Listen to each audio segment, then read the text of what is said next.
There we go. Thank you all for your patience while we got everybody organized. Rich, sorry that that was a little glitch, but I was just saying to the group, there's a little trickster around somewhere. So first of all, let's get grounded into the heart of who we are today. And if you can just close your eyes for a moment and just feel your breath. Feel your breath come slowly, slowly in. I know this will be hard for you, Sherry, as you let people in here. Just a minute. Take a deep breath. Bring your awareness all the way down to your tummy. Release. Another deep breath. This time, just visualize it going down to your root system, to your feet. Feel Mother Earth touching your toes. Just visualize that for a moment. You could even be in water on a beach. Take a deep breath in and release. And this is a way for us to go inward. Sometimes we are so out there that we get lost. Take another deep, deep breath. And as you do, think of soul companions coming together in unity to nourish our mind, body, spirit. And we pray, dear Divine Spirit, we gather here today with open hearts and open minds, grateful for this opportunity to connect and share in the warmth of community. We invite your presence among us as we explore the themes of soul, spirituality, and heartfelt connections. Please guide our conversation, enrich our understanding, and help us to embrace the wisdom shared by Rich today. May this time together inspire, uplift, and lead us towards greater peace and insight. Thank you for this gathering and for the blessing we're about to receive. Can you all hear me? Yeah. Okay, Yes. Thank you. Okay, so welcome everybody to Breakfast with Soul, where we gather again to nourish one another, especially in these wild times that we're in. And you know, when we look at the planet and all that it's going through, but we look back at our history, sometimes we feel nothing has changed. You know, nothing changes, nothing changes. But what does change is our evolution of our soul and our spirit. And there are people like you that help this happen. And of course, Rich. Now, I think we all know Rich. I was saying to Sherry and some of you, I could not find his book today because Rich, I usually have it in my hand on a regular basis. And there's a trickster, I couldn't find it. But we all know that he's the author of Being More of God. And we're all aware that he is a martial arts expert. I'll get everybody to mute, please. He's a martial arts expert. He was a detective. And one day he woke up and thought, what? Nothing's working. If nothing works, nothing's working. I'm going to change my life. And he did. So I'd like to start off. Now, normally, you know, I was somewhere last week where she was doing something similar and she was so much more organized than I usually am. But not that I don't like being organized, but I like to make this as organic as possible because every meeting we have is different people in it. And if I have a thing that we do it this way, it doesn't involve you. And I need this to involve the heart and soul of who you are. So this is very organic in nature. I'm going to ask Rich to introduce himself. I can tell you this for those of you that are here the first time.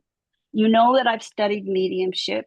You know that I've opened up for some of the best, but I have never witnessed anything so pure or universal truth running through a human being. And I mean this as Rich Braconi. Oh, thank you.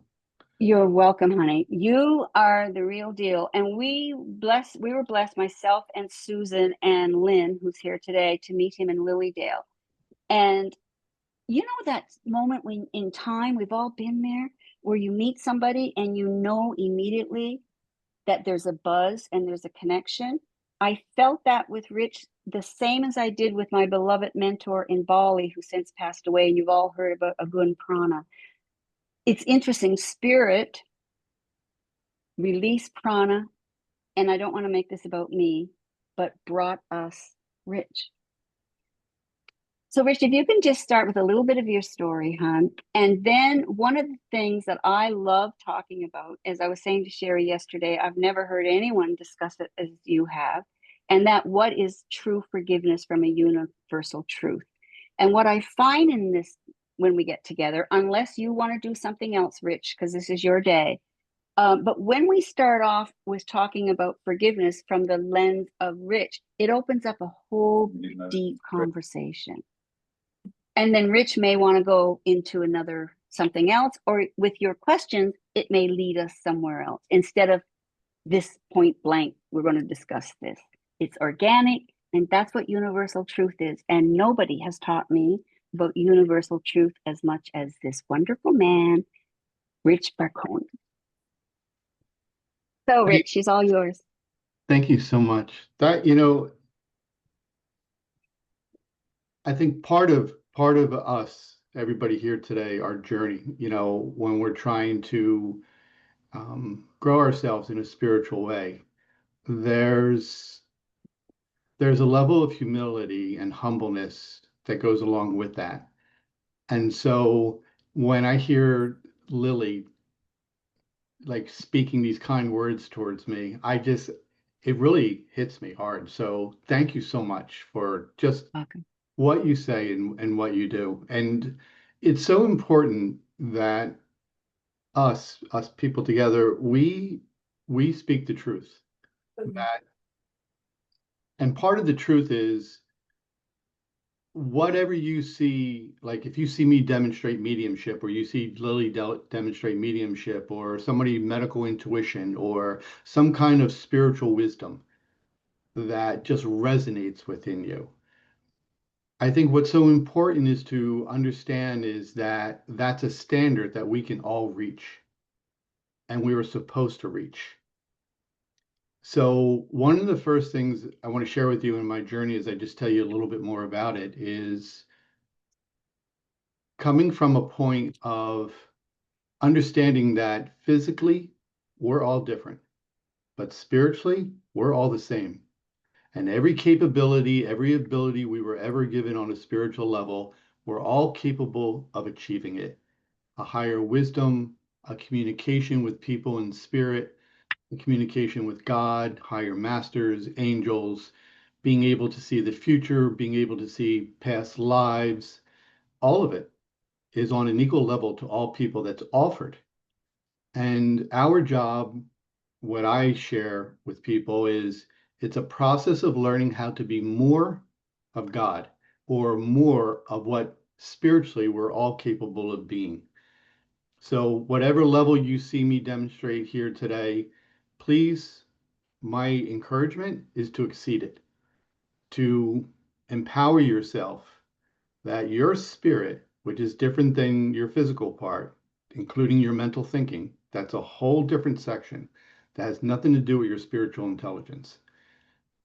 That there's a pathway for you individually to exceed anything that you've ever seen anyone do before. It's all waiting for you individually. What's so important for me in the very beginning, my own journey, is what I share with people is I'm self-taught and self-learned. So the path that I didn't take was reading a book or learning from someone else and then repeating what that book said or what somebody else said. For me, my understanding of spirituality came from a different place where it was a self-discovery of these abilities, these spiritual abilities that I had and how to grow them. That growth is unlimited. When you read when you repeat words from a book or from a course or from what somebody else says, that's all you're doing.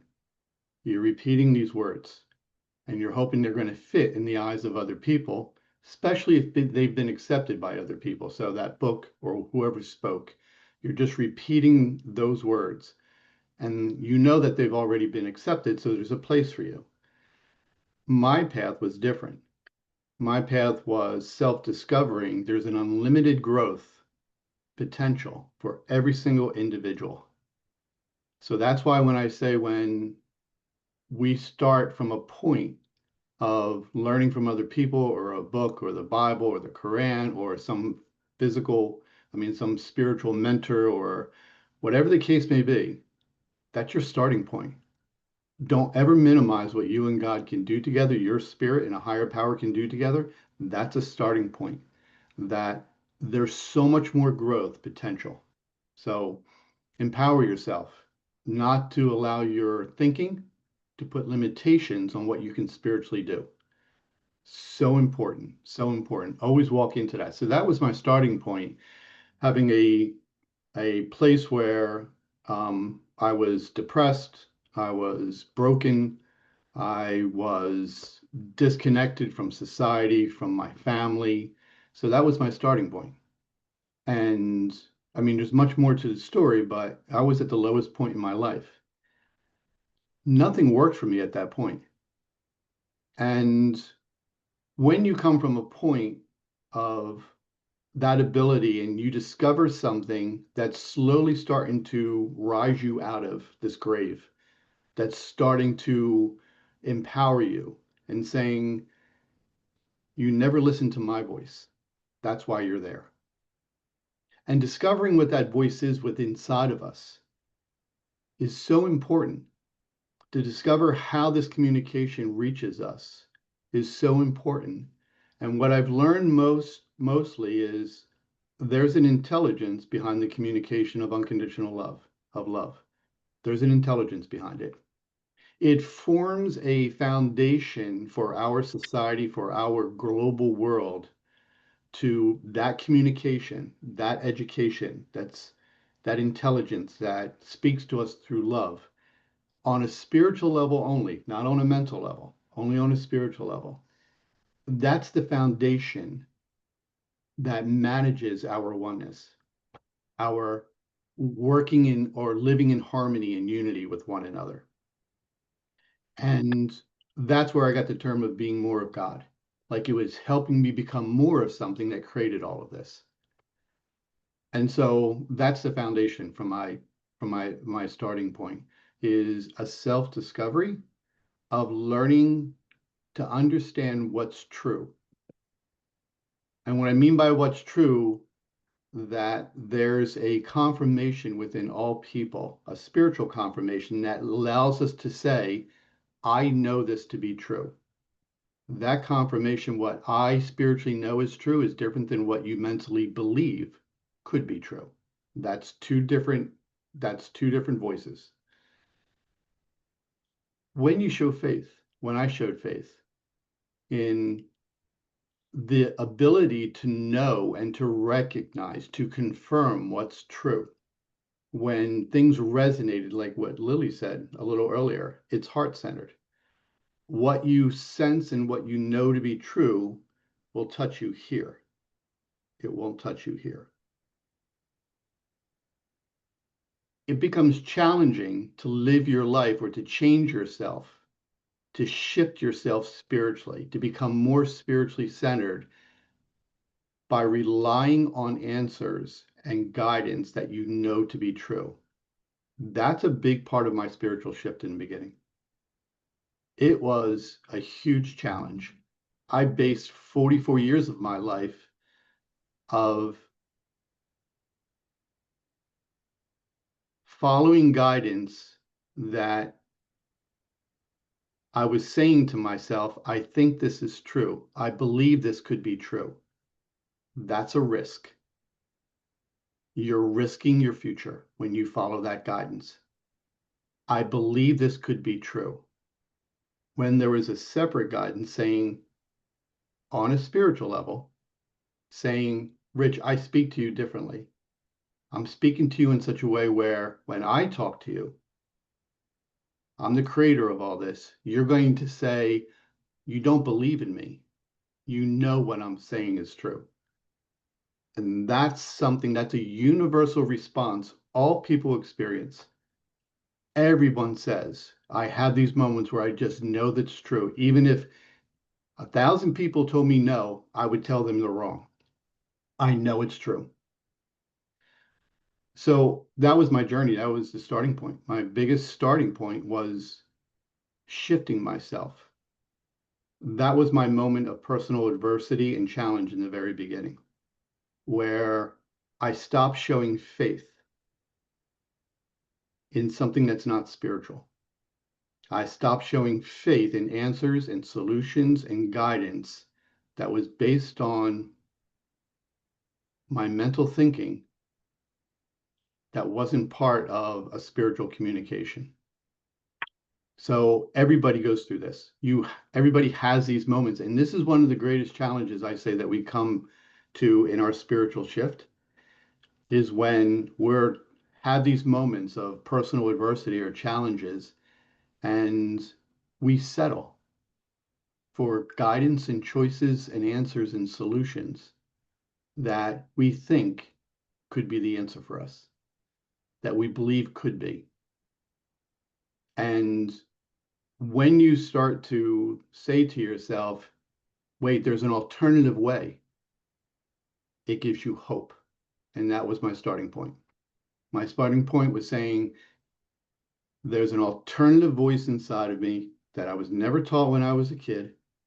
Not one religious person ever showed me this. My parents, society, my academics, nobody spoke about something that I experienced where the moments where I knew something to be true was different than what I believe could be true, what I think and what I believe could be true. What a world of change I could have lived in a much more prospering way, a much more enlightening way if when I was a kid, somebody would explain that to me. Rich, everybody has this choice.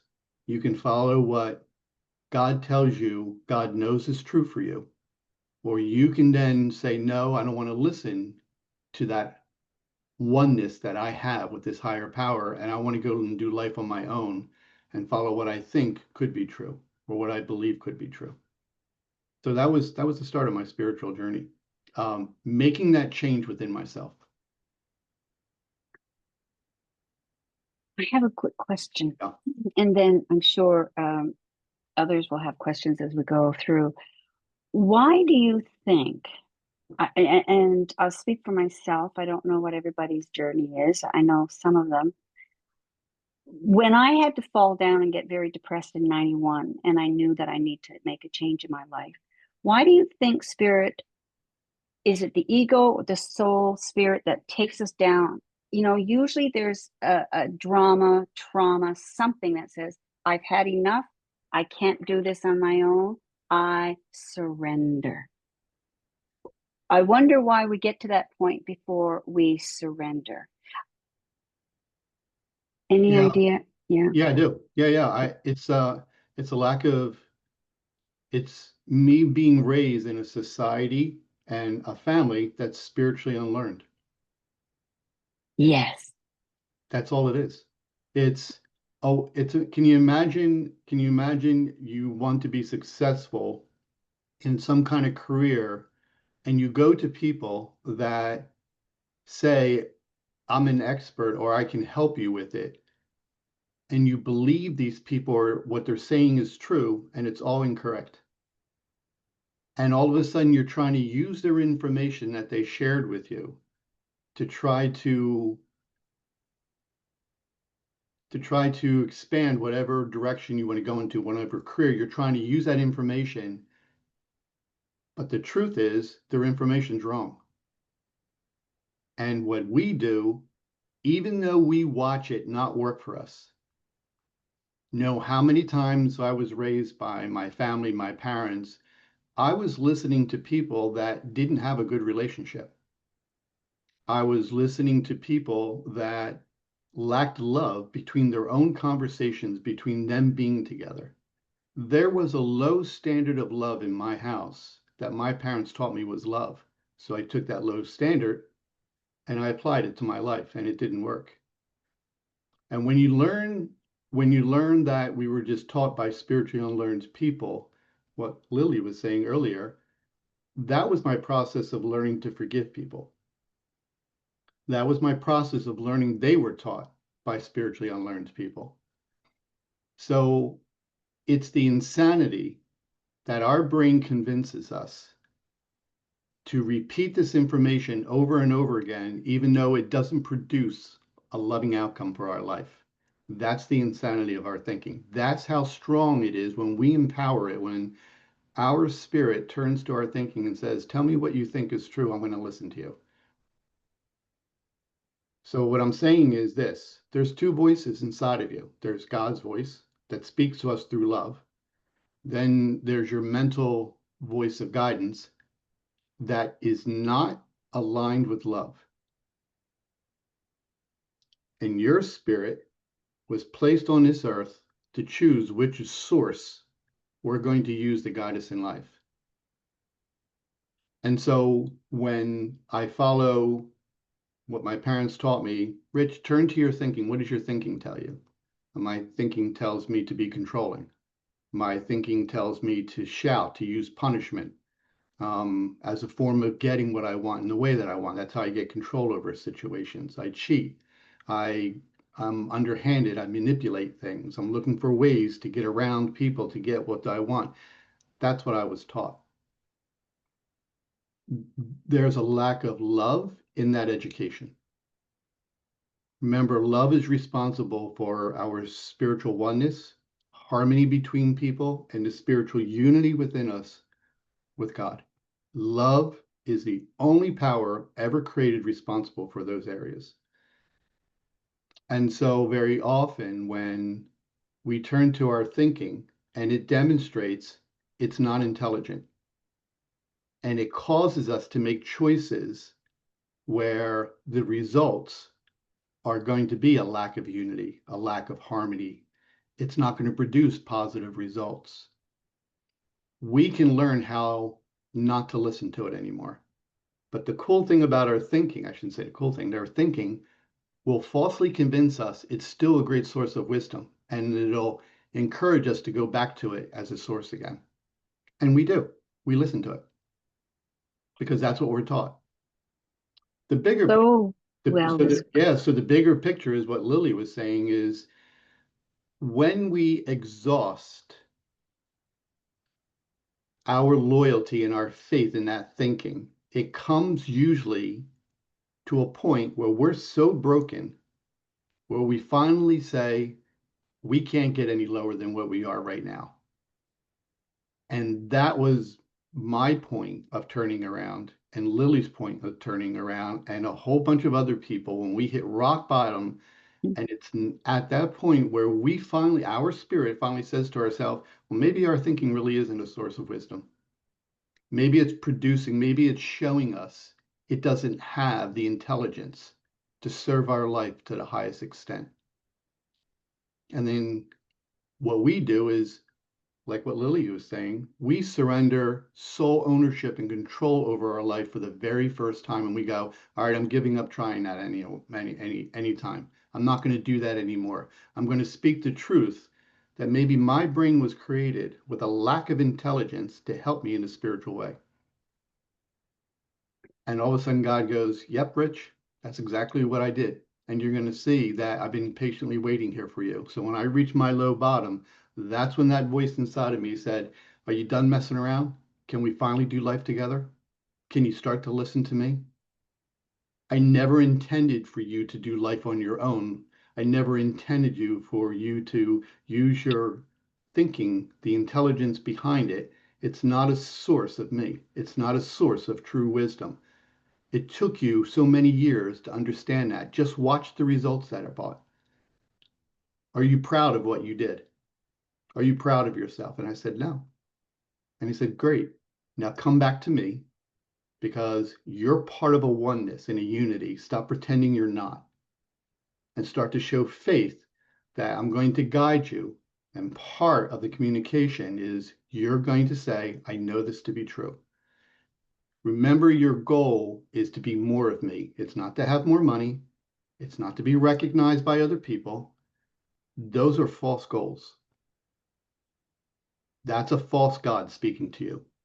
That your goal is to be recognized by other people or to be more loved by other people or to have a nicer job or a bigger house or more money. All that will come as long as you put me first.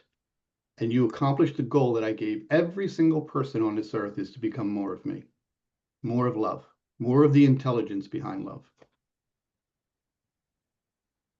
Again, so well described. When you're talking, I'm thinking how orchestrated and beautiful and loving it is, what depression is or Yeah. anger is, because they're gifts and we have a tendency to push them away. I always say depression is decompressing because the only way that our spirit will then, or the soul of us, we get so low, we're able to listen to the other voice instead of the ego. We all need ego, as we know, but not to the extent that we've developed it based on what you've been saying, you know? Um, yeah. So what I'd like to do is, Rich, is it okay to ask questions now and then it may lead into something else? Because again, Yeah. whatever you would like, are you okay with that? Yeah. Yeah. Yeah. Okay, so just you all know how to go into the react and raise your hand with any of your questions. And I always love the questions and answers because it leads us down sometimes another path. Before we do that, though, I want to tell you that I was so excited this week. I watched a video on science finally admitting there's a soul. And so I sent the video, it's only 20 minutes, I think, to the channeling group who's going to be doing the channeling group with me in October. So to start there, because we know all of this. We've been doing this work for years, a lot of us. But when you hear science saying, yeah, we've done all this work and look, this is what's here. I'll send it to you, Rich. It's really good. I would love Okay. that. Yeah, I would love Yeah. that. Okay. Anybody questions? Just yes, Shelley, just on mute, please. I couldn't find where to raise my hand on You on got Zoom. it though.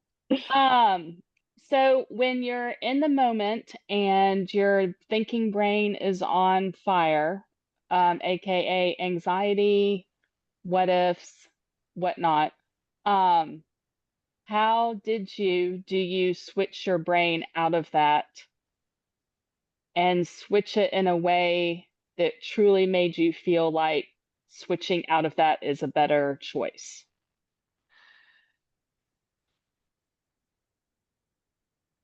You mean evidence of it? I guess sadly, yes. That's what everybody's looking for. That was what Shelley was saying is one of the most important things in my transition, what I learned, what I grew for myself, the shift that happened inside of me that I say is happening inside of me still to this day, starts with evidence. So it's important that we learn to always speak the truth to ourselves. That's the first thing. I don't care if you lie to other people, that'll come later, but to yourself, always speak the truth. You're in a self-discovery about your own human creation. That's your goal in life. There is no other goal on a spiritual level. The first thing is to show not a belief in God, a faith. That's different. Your mental belief is different than your spiritual faith. It's two different things. In a mental belief, you never have to prove anything. You can just say, I believe this is true, and that's it. A spiritual faith is a moment where you have to show beyond a belief and you have to back it up with an action. And now you're showing faith in something. For instance, if I show faith in love, what I'll say to myself is that's not something that people have made or people can make. That's a creation. We don't have the power of creation. If love connects, affects equally everyone, applies equally to all people, its rewards are the same for everyone. That's the foundation of a creation. It equally affects all people. That's the first thing I said that proves to me that God exists. The foundation of all our choices, our greatest choices, come from what we sense, we hope is going to produce a loving outcome. That's what we make choices on. Is this going to produce a loving outcome in my life? That's not by accident. So that's the evidence we're looking for. When Shelley, and for all of me, what I learned to do is if I made a choice that didn't produce a loving outcome, what that means is know the definition of love or the power behind it. It's actually a healing power. It's responsible for unity, harmony, and oneness. If I make a choice that does not result in an increased harmony between me and someone else, I know it's not love. If I make a choice or I'm being guided by my thinking to make a choice that's not going to bring me closer to a oneness with someone else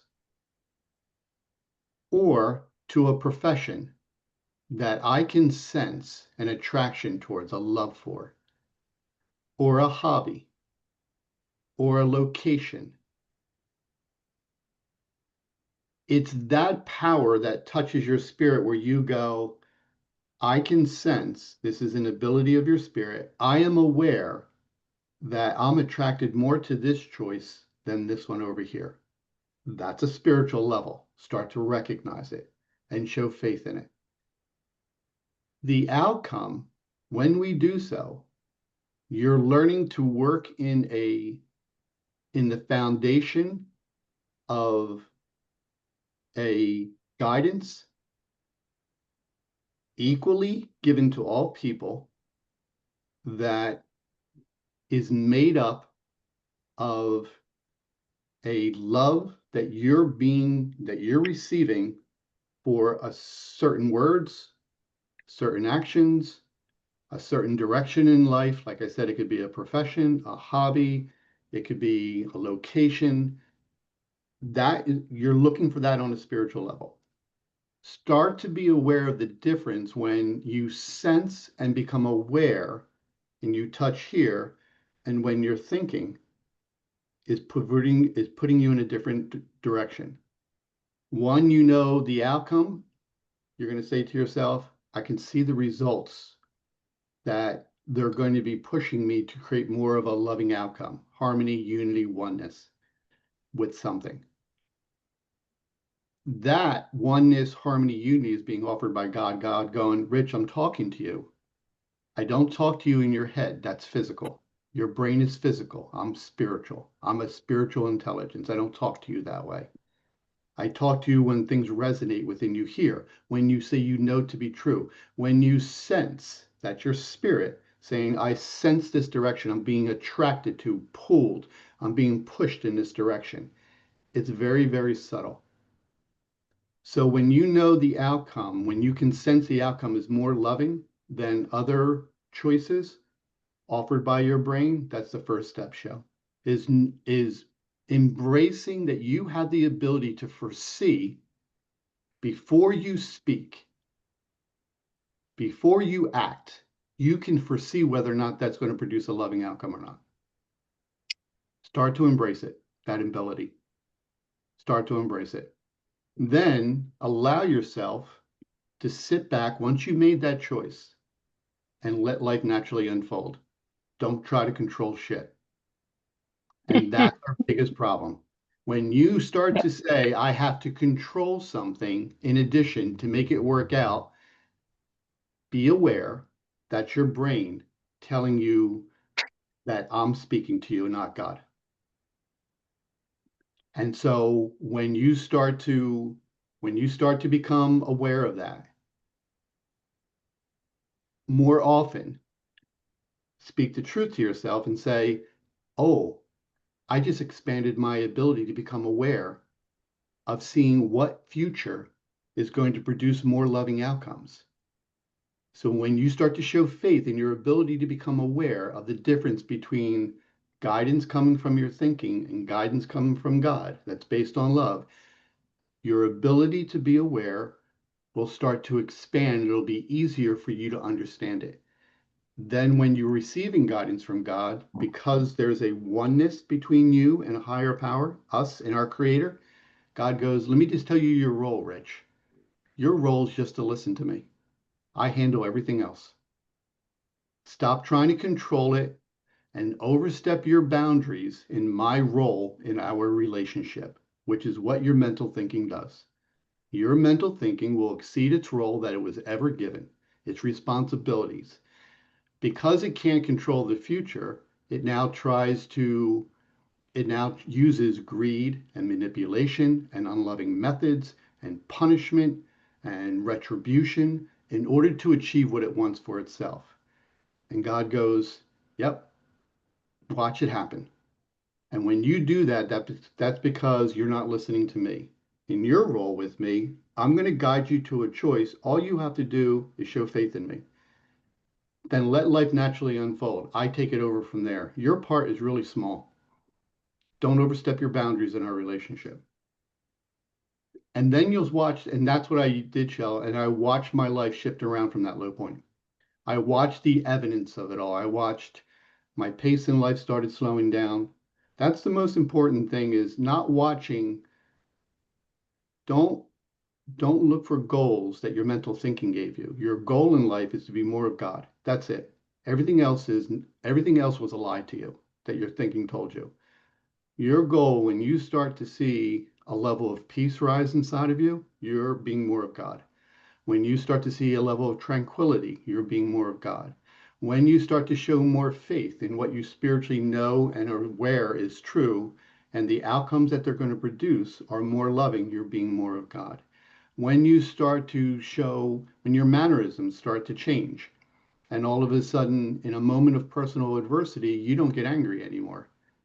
Moment of personal adversity, you have less fear. Moment of personal adversity, you have less anxiety, less stress. You're becoming more of God. So those are the first goals that happened to me. Those are the first real true growth that occurred to me. It took a while for people to recognize it. I recognized it in myself first. And that is another thing, as I end this conversation, or this part of it anyway, is what I want to say to you. The majority of the people around you are spiritually unlearned. They're not going to recognize what you're achieving on your own. Use your own voice as the last thing you ever listen to, not the voices of other people. They'll eventually catch up. That's what I've learned for myself. Thank you. Yeah, you're Thank welcome. you. You're welcome. Thank you is right. Before we go on to the questions, we'll go to Myron, I believe it is, and then Sherry. Rich, there's something I don't know, and I just want to share it with others that you had quoted, and I loved it enough to write it down. And I don't know if it's in your book or one of your videos, but you said God was saying, "You're doing it wrong, Rich. I never gave your brain the ability to see the future. Yes. Of course, the brain is going to worry. Of course, it's going to have anxiety. Of course, it's going to be stressed out." It just simplified everything, you know? Yes. Yes. Thank you. So, Myron, are you unmuted there, darling? And we will. There you I, go. Yeah, you are. I am unmuted. Perfect. I wanted to touch on something Rich said a few minutes ago about love. So, unfortunately, my partner of 5 years passed away 6 weeks ago, but in 2015, he was technically dead for 21 minutes. And when he would tell the story or tell what he experienced during those 21 minutes, he always said how much love there was. And he used the term higher power because, in his mind, the term God associated with organized religion on earth. And he was not a fan of organized religion, but he was, believed in a higher power. But every single time he told the story, he would remember different parts, but he always mentioned the pure love, how much love there was on the other side, or what I should say, his experience of the other side. So when Rich was talking about love, I just kept thinking about that and how many times that was the main point for him on the other side. Yes, there were other things he saw up there, but it was always how much love. And he just always said how he just felt engulfed in it and felt wonderful from that love. And thank you. You're welcome, Myron. I want to say thank you. That's a great story. And it helps me too, because when I speak to people that have had near-death experiences, they're all saying the same exact thing. That when you had this experience where your either body has passed away and you're brain dead, or you're in a coma and all of a sudden your spirit leaves your body temporarily, or we can even do it here in what we refer to as meditation, but it's a deep level where your spirit now is separate from your thinking. And even with me, when my sister passed away, I have this whole story when my sister passed away, but when I saw her spirit leave her body and touch me, at that moment, I no longer was connected to my body. And so you can have living experiences with the other side also. And I have a whole story behind it all. Mm-hmm. And it's confirmation for us. You know, when we hear these stories, because that's what we're looking for. We're looking for answers that just make sense. And the biggest thing what I share with people that I've learned is it would make sense to me that when your spirit leaves your body, it's disconnected from your mental thinking. What if our mental thinking is responsible for our suffering? What if our mental thinking was never aligned or never given the power of love on purpose? What if that's part of our purpose being here? If we include in our viewpoint and perspective that there's a higher power, a spiritual one, that has the intelligence of creation and creating love, that's God to me. Not a human being, not a male, not a female, but a spiritual presence who has the power of creation, who used that power of creation and said, I'm going to make a world based on love. I'm going to make a universe based on actually unconditional love. And that's the foundation of everything. And here we have to prove our faith for that power. There's an education that's different than the education we receive when we go to colleges or universities or high schools. There's a spiritual education that's part of our purpose here, our main purpose here. And it's for everybody equally to choose to show faith when God speaks to us, when things resonate through us through love. And without our thinking, when we have these moments and we're disconnected from our physical and our mental intelligence, we have this aha moment that I've watched all near-death experiences that everyone I've ever talked to say the same thing. It's nothing but love. That's not by accident. Mm-hmm. That's not by accident. It also redefines, it helps me redefine what I was taught, through the Bible about the devil and Satan. And they always made it look like there was this physical existence, with the devil. And I always looked at life in such a way where what if what if the Bible was based on I shouldn't say the Bible's based, but people misinterpret what the Bible was saying. What if there really isn't a physical devil? What if there's a lack of love that's created inside of our brain, our mental intelligence, which is different than our spiritual intelligence connected to God? What if that's what they're talking about? Like, for instance, I always looked at Adam and Eve, and here's God going in this story of Adam and Eve that I was brought up with, that here's God going, all you have to do is follow me and everything is going to be great. And it's not until, and it says to Adam and Eve, like, we're one, where I created you. I did all of this for you. Look around you. It was my power of creation. And what I notice is that when they're left alone, all of a sudden, here comes this devil that comes in. What if that was their thinking because they were by themselves? And there's this thinking that comes into play and says, I'm going to challenge you to doubt what God just said. Isn't that something we have all the time? And it wasn't like the devil was talking to him and showed a power. It's like it was just words. It was just words that the devil, quote, was just saying, I don't want you to follow it. That's a false God. It's not going to work out. I can give you more power. Isn't that something we do every single time? Isn't it something that we give into? And so what if that's just the representation?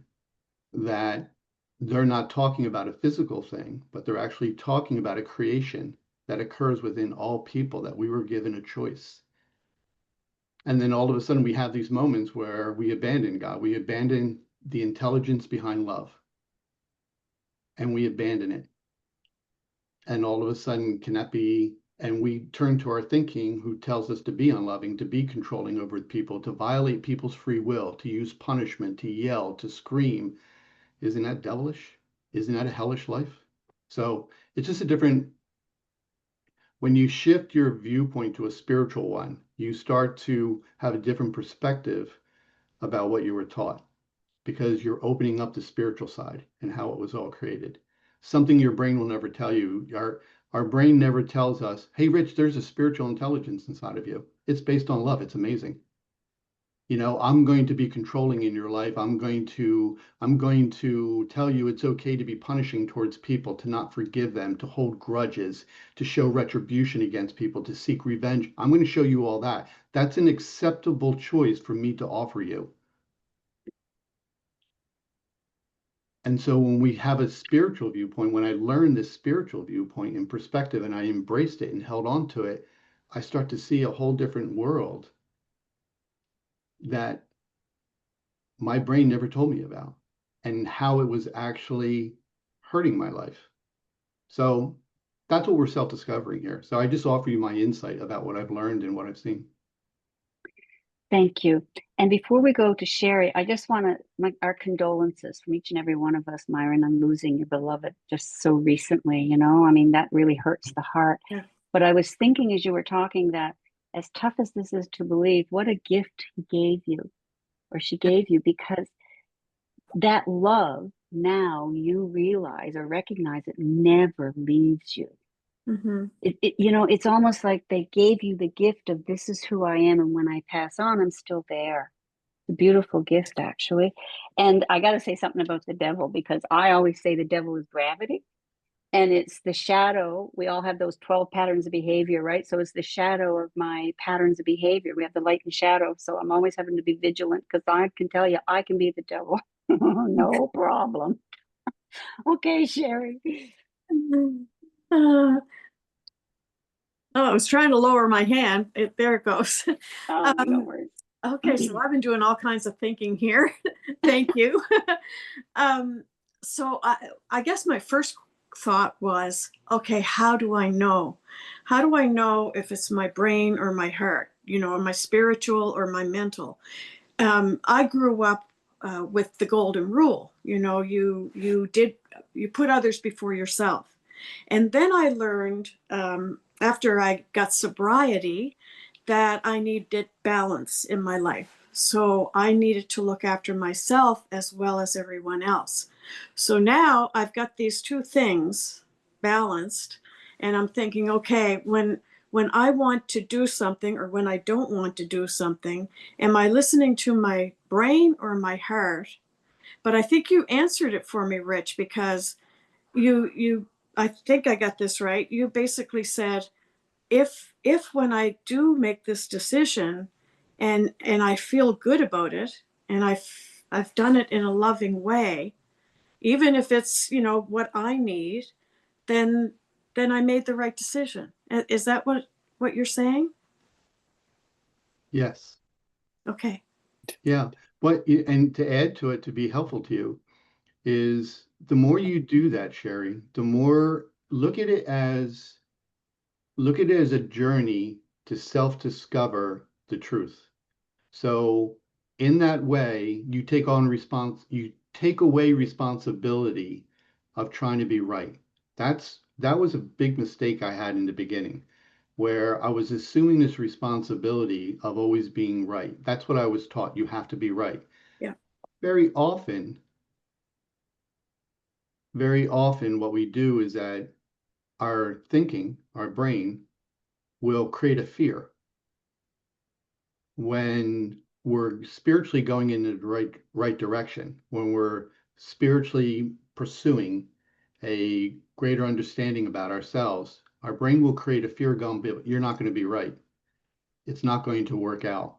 People are going to look at you in a negative way. What if you're ridiculed? What if it makes the situation right? So we all had these moments. That's important, people, to recognize. that your brain is using a tactic, a mental tactic that we call fear, to say that I don't want you to go in this direction. So how do we help ourselves? I gave up the responsibility of trying to be right. I then took on the role that, God, if you're guiding me, I'm going to take on the role of just being a student and saying, I'm going to learn your voice. I'm going to show a faith in you and learn this voice, this spiritual voice that touches me here. And I'm not going to get it all right in the beginning. And then God, that higher power says, yep, Rich, and it's okay. It's okay when you make mistakes as long as you're following a path to get better at me, at my voice towards you. So in the very beginning, when I started doing readings for people, I got one thing right and 10 things wrong, and people said I suck, and I'm never coming back to you again. And that's true, right? But that wasn't my path. My path is to get two things right. So I took off the responsibility of trying to be right in front of people. That's huge. That's a huge part of your spiritual growth. When you stop recognizing how people respond to something that you're trying to do for yourself and base your future on how they see and what they expect of you, that you have to recognize there's spiritually unlearned people. The majority of the people in this world will not be able to show the self-courage, will not be able to summon that empowerment to challenge how we were previously taught and to pursue something different. So in this direction, Sherry, say to yourself, I'm giving up the responsibility of always being right. I'm taking on a path where I just want to get better at this communication. So what happened with me is 6 months after that first reading, I was getting 8, 9 things right out of 10. Now all of a sudden, people started changing and saying, hey, I want to go back to this guy and I want to tell other people about it. But I had to recognize there was a transition that God created. There's a process, there's a pace that when we shift ourselves from one thing to the next, there's going to be a transition. We have to understand it and accept it. So that's why I say, like, take off the responsibility of always being right. Look at it as a challenge of growing, like if you were going to college and you were taking course after course after course. So yes, they also do the first thing as you start to do this more, the way the communication of our oneness with a higher wisdom occurs, it's subtle. It does not yell at you. It speaks very quietly, but very effectively and very powerfully. So when God speaks to us, our higher wisdom speaks to us, it doesn't like our brain will say, yeah, but we want a human voice and we want this. We want all these reasons behind it. Higher wisdom, the way it shared itself with me, says, yeah, Rich, I don't speak like that. My voice is subtle. I created everything. I'll whisper to you. And just know that my voice is so powerful and so effective and so impactful and so empowering. I don't have to do anything more than whisper. You'll hear it, but that's part of the process of knowing when we're being spoken to in the whisper. The second thing is it always speaks first. Your brain will always come second and try to create a fear, secondly, over what you just knew to be true. So those two things, focus on those two things. Yeah. Anytime you see your brain jump in secondly and tries to talk you out of something, that's the second voice. Because it's not your mental intelligence isn't connected to our spiritual oneness. So it has to come second. Okay, thank you. Yeah, you're welcome. I have a small trick. Last week I was at a wonderful event and there was one of these things. So I decided to order them for my next workshop. So whenever I get into ego, I'm going to give myself. Hopefully I remember to do it. I'm just a child, you know. Chris, thank you for the question too, Sherry. Chris, you want to unmute? Yes, Hey, Chris. thank you, Lillian. Thank you, Rich. Chris, So and the hydrogen peroxide's working great. yay! Did you get my text? I did. Yes. I just didn't respond yet. Yeah. So I have always been an observer, and I don't know, I was part of a family of 5 and maybe it was just looking before talking, or anyway. So I tend to judge very quickly. You know, this one's talking too much. This one, I know the answer to this one. And and I'm aware of it. What else can I do? I don't want to prejudge because that is not loving. But yet, part of my makeup is to judge right away. What do you want to say about that? What can you say? It goes back to and I went through all of this too. So it goes back to our role. So remember I was sharing with you, when you have a spiritual viewpoint and a spiritual perspective of yourself, you include the spiritual intelligence within your human creation, how it's connected to our creator, God. And in a partnership, which that is, we each have our own roles. And those roles change. So in some partnerships, one person might have a greater role than another, depending on what they can contribute. Some, they might be equal. So in our role, speaking the truth, we're talking about being connected to an intelligence that created the entire universe and beyond. So our role is limited.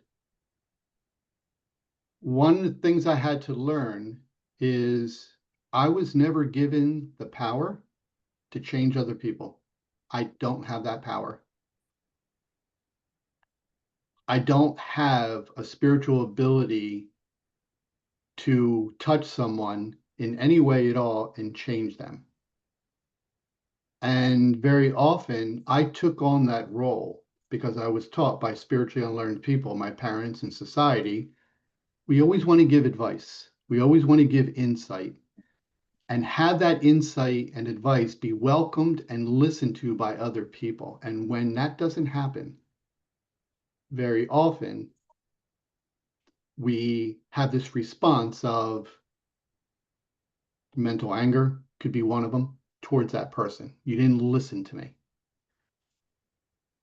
When I started looking from a spiritual viewpoint and perspective, I started to see evidence of free will when people didn't listen to me. I started realizing that I don't have the power to change people. And so very often, like I do in life, is because I have this partnership with a higher power, I ask that higher power, that living intelligence, can you explain to me what my role is? And what was explained to me is that, Rich, I'm not foolish. I never gave you the power just to change people the way you want. You're learning. You're at a very low level.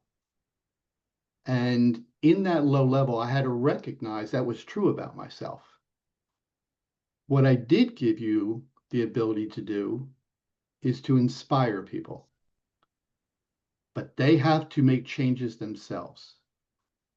And then further, what I received was this higher power, God, this intelligence said, it's my responsibility to change my children. Very often, you'll use the word mine as if like you had some kind of say in its creation. You don't. And stop mentally believing that you do. This is my world. These are my children. This is my everything. I have the responsibility. You know, you don't. I have the role. I'll change them according to the same way I change you. I'm waiting for them to seek me. I'm waiting for them to surrender soul control over their life to seek me. The intelligence behind love, just tell them it's the intelligence that's responsible for love. That's me. That's God. However else people want to go and consider God, everybody will agree that love exists, unconditional love exists, and there's an intelligence behind it all. There's a purpose to it all. And that purpose is what I'm sharing here. It's responsible for our oneness, our harmony, and our unity. Our harmony between people, our unity with God and a higher power, and our overall oneness. That's its purpose that it was created for. And when I started looking at a viewpoint of this, that what can I say is spiritually mine, not physically mine, or what my mental intelligence wants to be mine. I started saying, what's spiritually mine? I started realizing, I became very humble and said none of it. So stop overstepping my boundaries and thinking that these are my people that I created. They're not. And stop minimizing our creator, our God. Stop minimizing what it's capable of doing with each person individually. So the best thing I can do to be helpful to people is not interfere with their free will, but to inspire people with what I've learned for myself. And then let life naturally unfold. It's God's responsibility to change God's children. Make Wow. sense, Chris? Yeah, I have to close my mouth a little bit more. Thank you. And but embrace that people are not yours. It's not your creation. It's like going over someone's house. And when you're a guest in someone's house, I always say that God always intended people to view one another as a guest in each other's life. That's it. We overstep that role, that we're more than just a guest. And that's when we come into judging people. But if somebody invited me, if Lily invited me over to her house, I wouldn't change anything. I wouldn't say, you got to move this piece of furniture over here. You have to move this over here. Here's what I think you should do over here, Lily. I don't like your idea over here. I want you to make this for me when I get there. I want you to make this meal. I want you to have these drinks. I would like this. I don't say any of that. So it was changing my perspective that I'm a guest in God's life. Stop overstepping my boundaries. And from a spiritual viewpoint, me thinking I have the power to change God's children, it's God's responsibility. Or the power that I think I know a little bit more, and here's what I'm sharing because I know a little bit more. So and inspire people, Chris, because that's all that I think that we were given the right to do. Because when we use the word inspiration into the equation, we don't violate people's free will when we inspire people. And I think that's important. How many oft times do we talk and we tell somebody what to do? That's violating their free will. So it's what you just said, Chris. It's learning and to say like, hey, you know what? I have something to share with you that I learned in my life. This happened to me. And this was the outcome. You planted the seed. That's it. That's your responsibility. That's all God ever gave us, the responsibility to do one another, because it was always intended that we're a guest in each other's life. Thank you. Yes. Beautiful way to explain it. Thank you. And thank you, Chris, for the question. So before I go on to Mary, Anne in our chat said she has a question, but I don't think she was aware of where the hand is. So Anne, do you want to unmute and ask your question, and then we'll go to Mary? I can't hear you, love, but I can see that you've pressed the mute button. No, now you pressed it again, Anne. Do you want to try one more time? Can you say something? Oh, darn. Can't hear you, hon. Okay, you work on that part, and for now I'll go to Mary, and we'll come back to you once we can hear you. Thanks. Okay, Mary. Oh, well, I have a feeling it's a redundant question because I think you just answered it because I'm a macro thinker first. I come from the brain, sorry. First time I've met you, Derek. So I think that the self-enlightenment comes with other things being in place. And there are so many people that have basic needs not met. They can't even come to this kind of conversation. So I was really going to ask what you think we're headed for as a world, but I think you're saying you're a guest and you don't put time in the rest. I'm a public servant by training. That's what I did. So I think big before I think myself. So I'd say there's so much need and so much unmet need in the world. And what I think we do have a role and a responsibility for that as we enlighten ourselves. And that's a hard thing to do because there's so many people who can't even have this conversation. I just wanted to hear what your perspective is on that, but I think you answered it in the last round. So no, Mayor, if you don't mind, I would like to go and just talk a little bit, just a little bit about that. because it's so true what you're saying. There's so many people that are just unlearned, spiritually unlearned about themselves. We grow up in this spiritually unlearned society, like what Lily said. Like science is just opening up that, oh, we have a spirit and we have a soul. It took you this long to catch up. Like we all know that love is a creation.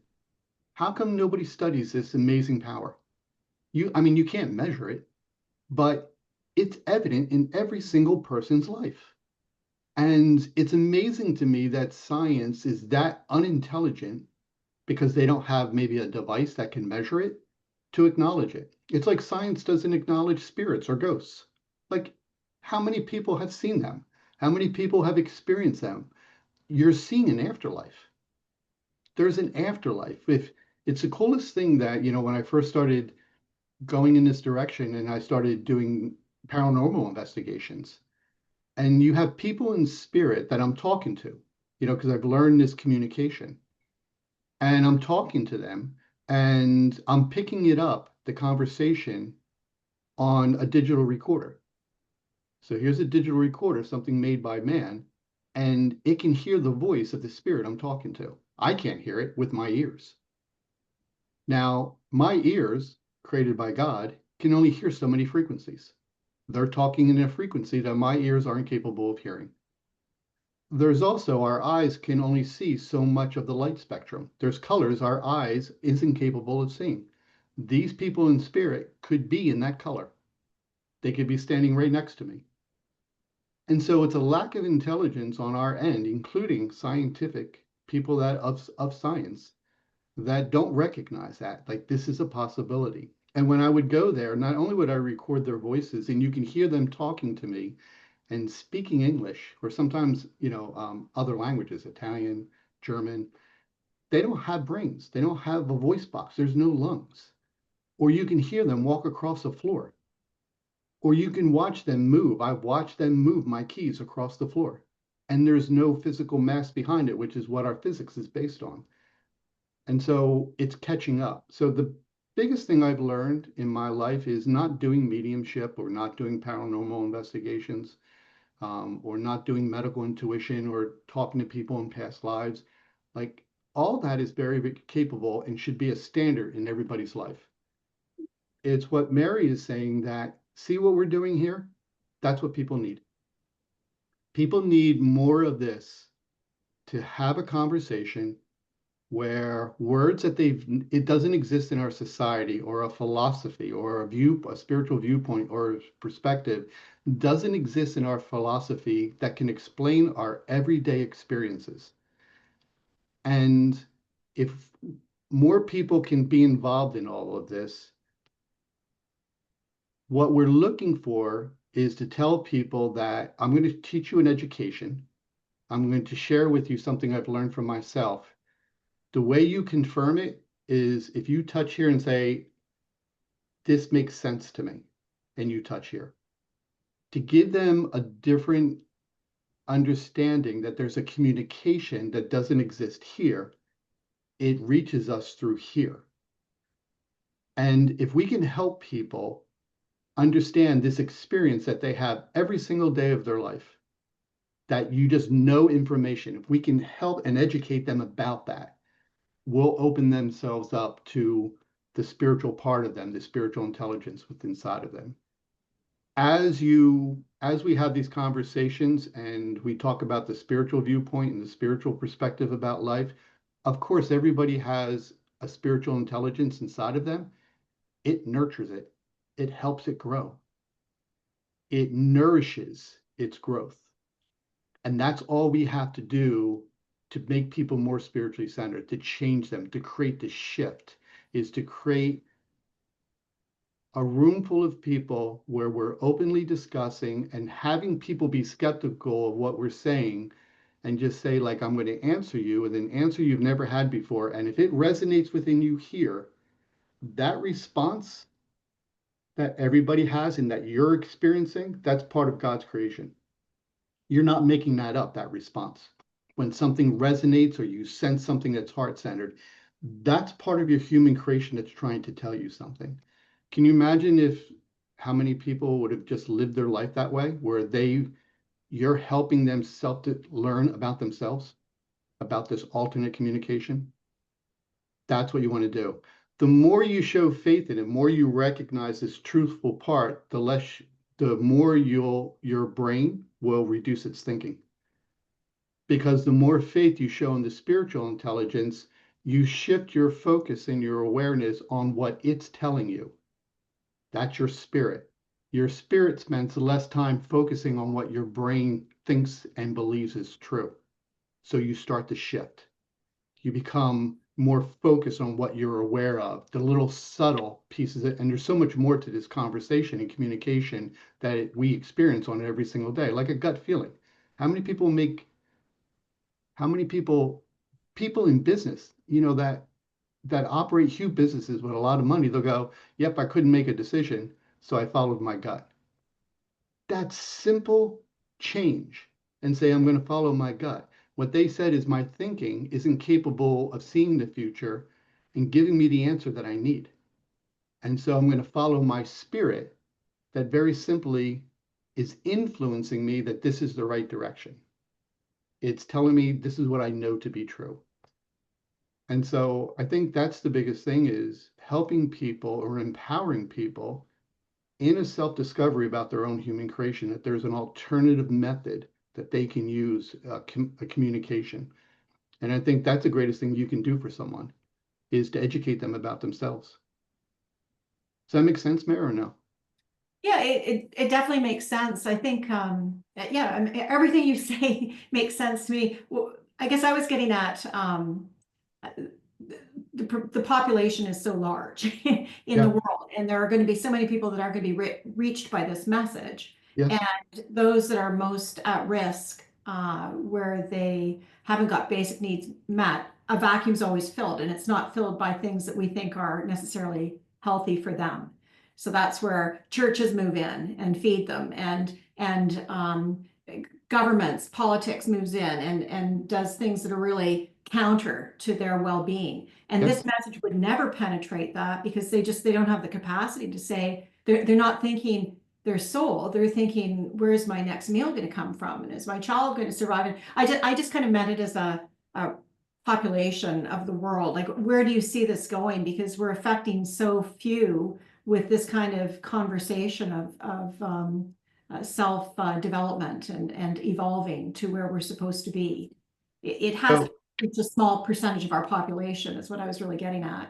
So two things, and again, it's my insight.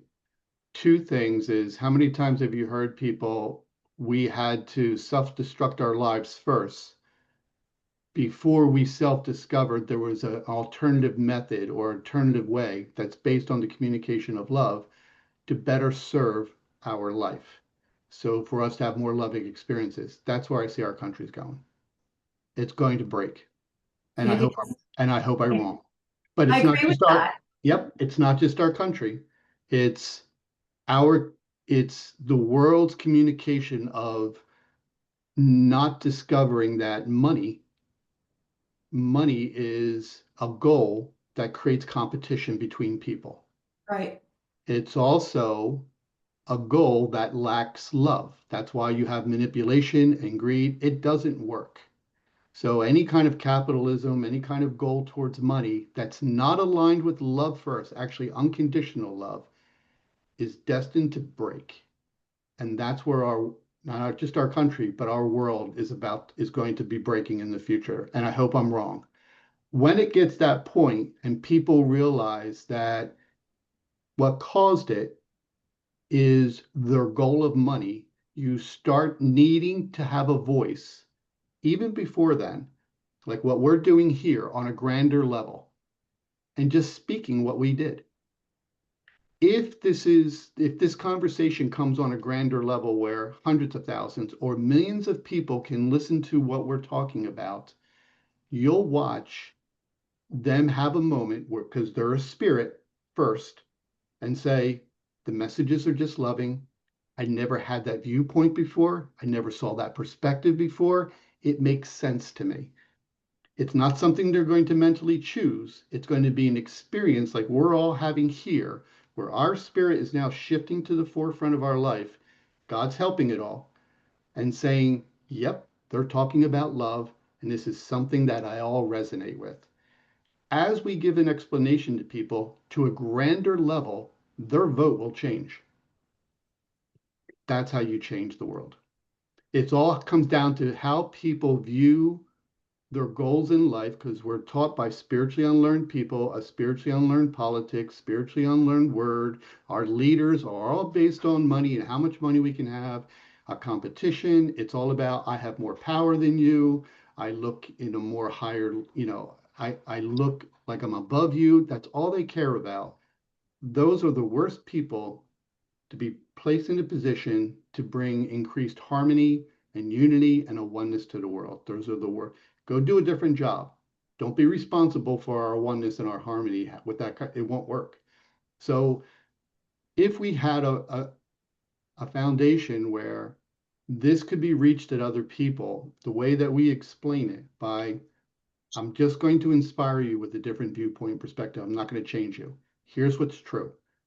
Their spirit, because God exists, will be communicating with them going, what they're speaking is true. There's a better way.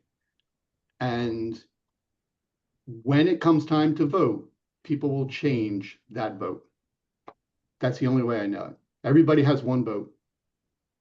Now it gets to the point where as the country is going in this direction and the democracy is changing towards more of a dictatorship, in my viewpoint, you're going to watch more corruption take place as more power gets happened. That means the voting systems can change. That means there's going to be more dominance. There's going to be more chaos, a lack of harmony, a lack of unity, you're just going to see more of that. And there's other countries that has existed for tens of years, 100 years, that dictatorship. And that's what I see the change. And what I say about a dictator, I just see a lack of love, a lack of harmony, a lack of, it doesn't work. Remember, those people are spiritually unlearned. So in their choice making, love doesn't exist. That's not a priority. Yeah, thank you. That's getting closer to where I'm coming from. So Yep. the question was, where do you, what changes? This gets at Lily's point. You've got to get to your knees before Forward. you see the other side, and we're headed there globally. Yes. It'll break, and then people will finally say, that didn't work. Let's try something different.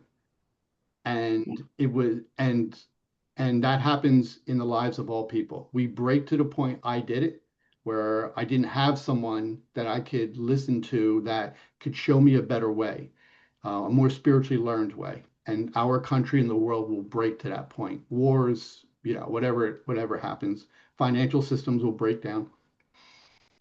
Okay. I'm going to guess you're optimistic. Like Lilly. Change, on a spiritual level, when people are so spiritually unlearned and placed in positions where love isn't your priority, that it's just something that people make money. It's made from God's trees. It holds a value that's false. It is not created to be responsible for our personal happiness or our personal peace or our personal tranquility or, our togetherness. There's this amazing opportunity for us on a spiritual level to work in harmony with one another, where equality and equalness, a fairness is part of the philosophy, being fair to one another and equal to one another. That's the real goal. If we can just live in peace and harmony, not the personal suffering that this other mental viewpoint of having money first occurs, that all that occurs. Our goal is to understand that this standard, that's unconditional love, that's the foundation of all our spiritual existence, it needs just to be spoken on a higher level. People need hope that there's a better way. That's all it is. The response of hope is something that God created too. God created hope when we experience some kind of voice that our spirit goes, there's hope in what that person's saying. Those words, that direction gives us hope. And that's what this conversation does right now. for us here. It gives us hope that there's a better way, that personal suffering isn't required in life, that we can learn through the power of love, where we suffer less and we experience more, greater unity. But it just has to be, our words that we share here has to be displayed on a bigger level for people to witness it all and then change their vote, how they see things. Yeah. So what's your plan? Oh, sorry. Thank you, Mary, for the Always question. waiting. Always waiting. So I'm going to go now to Anne, and there you are, if you want to just unmute, and then we'll go to Rondi. Excuse me for 1 minute, Anne, before you start. I know there's a few of you that have texted me you have to leave early, but I am recording this, and there's 2 other people that had to leave early. So as long as I have your email address, so make sure I have all of your email address. Myron, I don't have yours. And let me check. Shelley, I think I have yours. Yeah, I have everybody else's. Okay, so I'll be sending this out. Okay, Anne, your question, my little fairy friend. Yeah, I've had time to get nervous now. So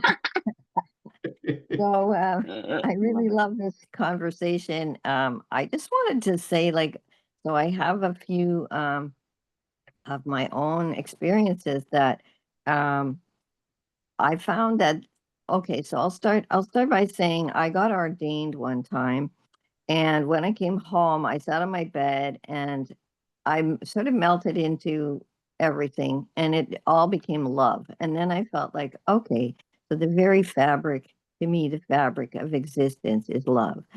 And then the other thing is that it doesn't feel like the same love that we talk about as human beings. It's not, I love you, where people, they mean it, but it's conditional. So this unconditional love is at a different level for me. And when we practice being in it, which I think is the same, similar, to practicing being one with God,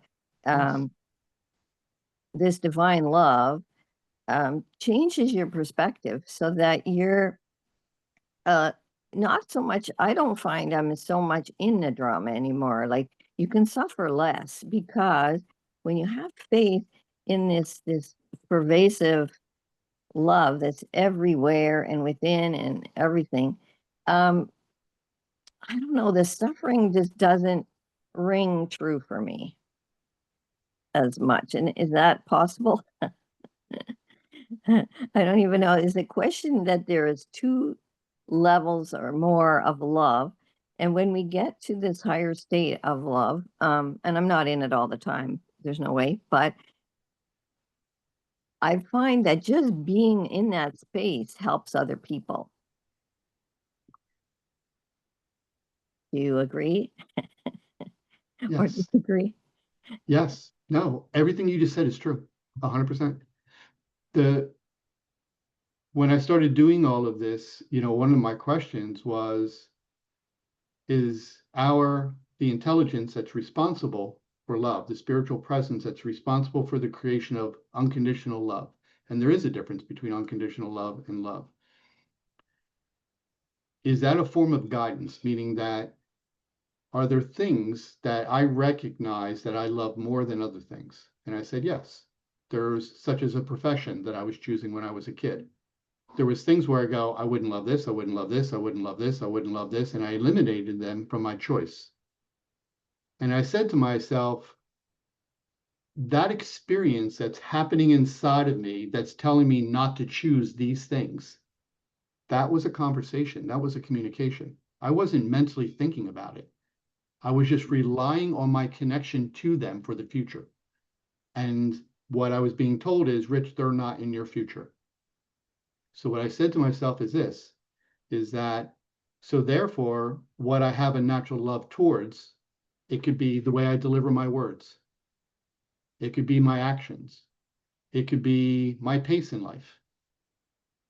That there's a pathway towards outcomes and results, if I follow it, that are going to be more rewarding and have less personal suffering connected to it. And that's what I found to be true. And it was, if I put God into the viewpoint or perspective of it all, God goes, yes, you choose your own personal suffering. I don't choose personal suffering for you. If you want to listen to your mental thinking and you want to live a life without the intelligence that I put into love, if you want to live that life, go right ahead. But you're going to see that your spiritual level of happiness is going to decline. Your spiritual level of peace is going to decline. Your spiritual level of tranquility, of oneness, of unity with other things is going to decline. You're going to have a lack of spiritual patience and compassion for other people. It's going to decline. And that's what I watched when I was thinking too much. So I was getting an understanding about how to live my life where I wasn't choosing personal suffering anymore by showing faith in what I was guided to do, what love guides us to do. That's, I think, what you're saying. But yes, you suffer less in life. Right. And I think also that we create a collective consciousness. And so if we have a lot of people at a lower vibration, like, going for the power of money and being less caring about others and that kind of thing. I think, well, personally, my job is to just try to be at a loving place and send that love out into the world, so that if there's a lot of us who care but who love genuinely from the source of love, unconditional love, without judging, because everybody's on their own path, right? And so we're just sending that love out. That will shift things too. That will help, I think. I think. You're saying that if you demonstrate your words and actions aligned with the power of unconditional love, that the And you shift do, and we all do. the shift in your life and the level of happiness and peace and tranquility that you're now experiencing will influence other people to do the same. Yeah. So just know that what she's saying is true, that I've learned for myself. Again, we don't have the power to change people. When we align ourselves with the healing power of love, when our words and our actions are aligned with that, and it influences other people on a spiritual level, their spirit will see something that they need. And people will start to resonate within you more and start to ask you, how do you stay calm all the time? How do you stay peaceful? Why are you always happy? And that's your moment that people are asking you for their help. And when that moment happens, take whatever you've learned, whatever words of wisdom, and wisdom is knowledge that applies equally to all people on a spiritual level. So there's a difference between, that's universal truth. There's a difference between universal truth and personal truth, two different things. But that's your moment, and to see how wise you've become in order to share information with people that are going to be helpful. That moment that we just talked about, please recognize this, that's your role of helping people. If you try to help people on your own before they're willing to be open to the truth about what you say, it won't work, like 99% of the time. So just know that that's part of what I discovered for myself. I wait for people to say, hey, Rich, can you share with me what you've learned for yourself? And to me, God goes, Rich, I inspired them to do that. Remember, I'm working through all people equally. I inspired them. I spoke to their spirit. I created a influence inside of them for them to ask you. Remember, I'm working in harmony with you. So the more you speak of me, the more you speak of God, the more you speak God's words, my words, I'm going to inspire people when you reach a certain level of expertise and growth to come and seek you more. And so that's how I learned that not to overstep my boundaries in other people's life. So yes, everything you're influencing people to and making people aware that you have reached a level that you can be helpful to them, and wait for people to come to you. It works out so much better that way. The trick is to not get, I don't want to be negative, but like that sort of sucked into their drama or like knowing the words that will comfort them, or knowing the way to handle it when someone, is, uh, so I wouldn't say I'm an expert. I just say that, if people come to me with certain issues, um, there's a, yeah, I just need to practice more, I guess, and how to handle people who are in the middle of some kind of trauma drama that I am not really fully equipped. Maybe I feel so. I just try to stay comforting and calm and that kind of thing. No, I agree with you. And so I want to commend you for recognizing the truth about yourself. So you're saying that, and this is something that I had to learn to do for myself, always speak the truth to myself, something you heard me say earlier, that I don't have the ability yet. And I use the word yet. So when I said to myself, okay, am I wise enough to be helpful to people? Remember what I always share with people is you're going to be given a direction to see how wise you are. So watch for the outcome. If it doesn't create the healing that is needed in that moment, it's because I lack the words or I lack the insight. And that's what I learned from myself. Not that it didn't help to some degree, but I knew there was more. So I never wanted to minimize what God and I can do together. My ability to speak more of God should never, ever be minimized. And so I had to make sure my brain didn't do that. And I then went back to saying, can you, and I would always talk to this higher wisdom and say, can you share with me how to do it better? Because remember, you're being more of God is a personal relationship with a higher power. You're acknowledging your spirit is part of a oneness. That's the moment to show faith in that oneness by sharing, can you share with me more? And as I got better at receiving the communication, because that'll grow the way that you interpret what that response is to you, you're going to see that you're going to speak the words better in a future moment, and it's going to heal them even more. And then you're going to watch your word and you're going to heal them even more and even more. I know my words have changed so much than they did 5 years ago. And Right. so, yeah, and it's one of those moments like with Lilly said, she went to Lily Down, she got inspired by what I said. If she came there 5 years earlier, she wouldn't have walked away with the same exact thing. So just know that continue on going with your path to grow yourself. That's all you're interested in, being more of God, more of God's words, and it'll all unfold.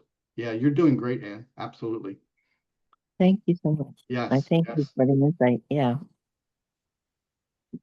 Thank you, Anne, for the question, and Rich, again, like you said, for the insight.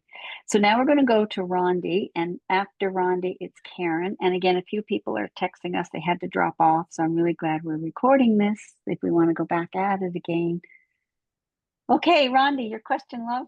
Okay. The previous conversations have just been so insightful and giving me tremendous hope in our future world. But Rich, I have this very simplistic, or compared to the conversations we've been having, I think my question is simple for me. I need clarification because God created my spiritual thinking and my mental thinking. I want to know when those connect and how they connect. As an example, I believe I'm using my mental thinking as I plan a trip, and I'm looking at all the ways on the map that I can get there. I believe I'm using my mental thinking there. And then I look at all of these options, and then I bring it to my spirit and say, okay, God, which way should I be going today? Same thing about, say, I'm having guests over for dinner, and I'm trying to figure out a menu for that dinner. And I'm thinking of all my options, considering who I have. And I'm using my mental brain at looking at all these recipes or whatever.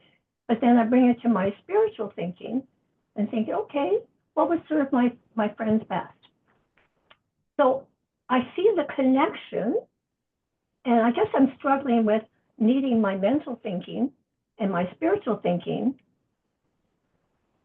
in my life. What am I missing in only using spiritual thinking? So, so I'm going to say it just a little bit different. There's mental thinking and what it believes is true. That's where your answers are. So your mental thinking is a process. It goes through this process. It consults what's in your brain. So whatever information's in your brain, that's the only thing it's consulting. If the information's wrong or whatever it is that you learned, that's what it's consulting. It's not consulting anything outside of whatever's in it. It goes through a process of giving you answers. And at the end of that process, it says, this is what I believe could be the answer. So that's your mental thinking process. This is what I believe. We say this is what I think could be the answer, but it's your thinking process goes through a process. It only turns to whatever information is stored in your head. If the information's wrong and it's stored in your head, you can expect answers based on that. And so that's what you say. That's why you only say, I believe it to be true. Your spirit is in a oneness with a higher power. Your brain isn't. It's by itself. In this oneness, you're being inspired with what God knows. So spiritual inspiration is a whole different process that your spirit can be a part of. So spiritual inspiration and mental thinking, that's how I always looked at it. When you get inspired with information and you're doing a party for someone, the food that you'll be inspired with isn't based on what people want or what your thinking will say, this is what people want. This is how I'm going to make them most happy. Your brain is turning to pleasing other people. God knows that you're going to do this dinner and saying, I'm going to inspire you with a menu that people spiritually need. So when you're in this state of oneness, it's always knowledge you're inspired with that's going to be helpful in growing other people. There might be a dish that might be more vegetarian that you're going to produce because there's a need, because maybe somebody isn't getting enough nutrition. So that's the way you want to explain it to people, that this is not me deciding on what you want and satisfying it. I'm going to give you meals based on what I'm inspired that I sense you spiritually need. Now, that's an important moment because you have to show faith in what you're inspired to do. And you're leaving the outcome up to that inspiration. Whatever outcome it guides you to do, that's what you're leading up to. So if you have visually a whole bunch of different plates that you can do, very, very simply, be aware of everything at the same time and sense very subtly what you're being drawn to pick. And whatever you're being drawn to pick, wait for your brain to create a fear that that's not the right one, and that's how you know it's the right one. Your brain will create a fear and go, yeah, that's not what I would pick. And you're going, perfect. And in that moment, Martin goes, great. And in that moment, you're saying to yourself, I'm on a journey of self-discovering God and this new communication based on inspiration. I'm on a journey. Let's see how it unfolds. Remember I said, take responsibility off yourself about the choices you make? So when you're in that state of oneness, you're taking responsibility off yourself and you're self-discovering, is there a better way? And you're allowing yourself to be inspired and then sit back and enjoy your life and watch the outcome. And in that outcome, you're going to go, oh, people got what they spiritually needed. And you'll hear that in the conversation. Like, I really love this. You know, this is something I should be doing in my life a little bit more. I should be enjoying this kind of life. I should be enjoying these kind of meals. I should be doing, that's what you're looking for. And then that's confirmation that God goes, see, I don't steer you wrong. 100%. So when you're talking about the blending of between your thinking and your spirit, so your spiritual intelligence and your mental thinking, if you meditate, that's a word. It's just a word to describe an experience you're having when you stop thinking so much and your spiritual intelligence is now back in harmony with your mental intelligence.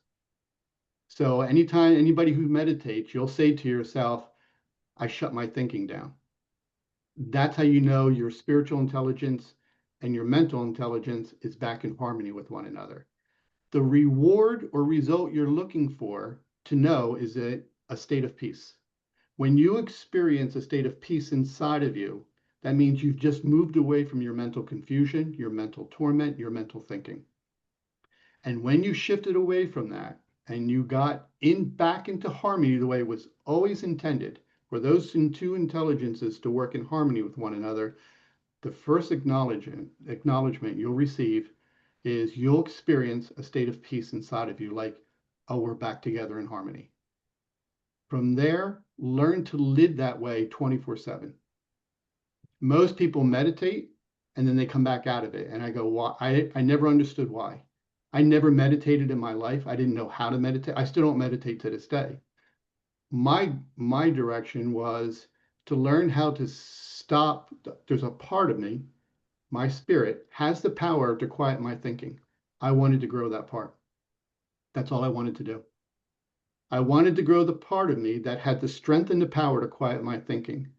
And when I grew that part and its strength grew, my thinking would stop. I was back in harmony. I experienced a state of peace. And then I tried to embrace it and hold on to it 24/7. That was my starting point. There's more to it from there, because you can grow it into a state of quietness and a state of stillness, and you can heighten your awareness. These are all abilities of your spirit, but that's the beginning part. Does that make sense, Rondi? Really, it does, because I just spent a week with my mom, who lives about 5 hours away, and I was planning my meals for that week, leaving from here to there. And when I stop and think about what you just said, every meal that I provided her gave her happiness. And she said, oh, I haven't had this for so long. I love it. Oh my goodness, I haven't had this, you know? So you've just confirmed the blending of my mental thinking and my spiritual thinking in a way that I comprehend very simplistic. Thank So you. thank you. Thank you so much. Thank you, Rondi. You know, I was thinking also for Rondi that, and for any of us, the fact that she said yes to the guest or yes to bring the food into her mom is spirit coming through her anyway to help feed mind, body, spirit. And then we get into the mental thinking of what do I have? And then we listen, oh, okay, I'll do it this way. And I love what Chris is saying. She has a dinner party next week. She's going to try that. And Sherry was saying earlier, it does take patience. Yes. It does take patience, you know? Okay, we have room for one more question. Can you believe we've been on for 2 hours already? So cool. Fantastic. So cool. So Rondi, honey, I'll just get you to mute again. And Karen, if you can unmute. Thank you for the lovely observations and sharings of your wisdom, Rich. You're welcome. You're welcome.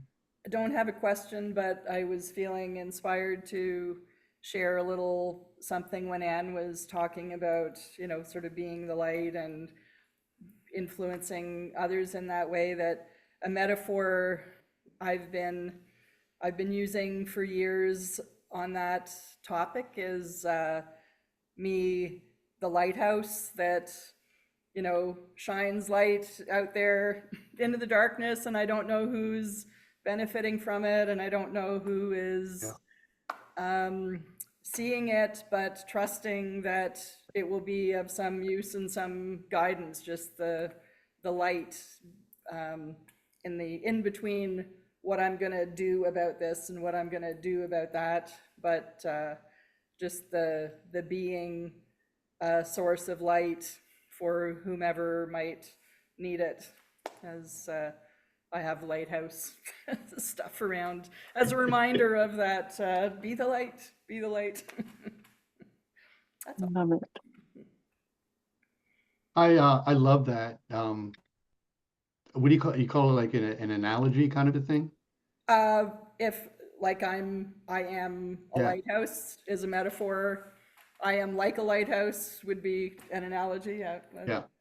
You know, and what you're saying is so true. And I think that's important. What you're doing is creating a vision so that it's easier to comprehend.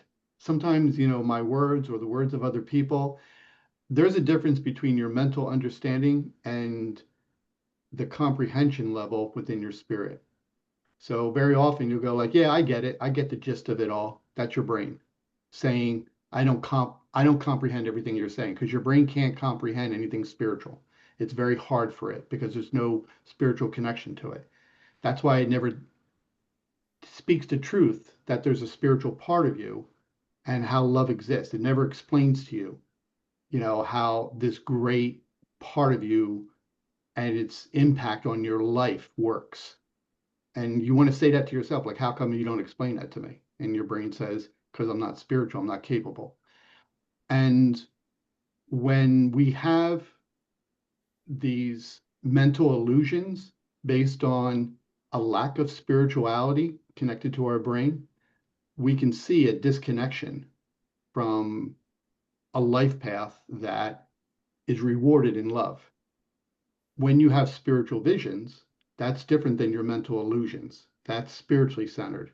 And what you do, what Karen just said, is that you take this spiritual vision she had and you offer it to people, and you can see the simplicity in that metaphor, the analogy of what she said, that can explain a story that has taken me 20 minutes to explain or 15 minutes to explain. So it's a spiritual vision she had that takes a spiritual concept and puts it down into a simplistic story based on that vision that people can comprehend.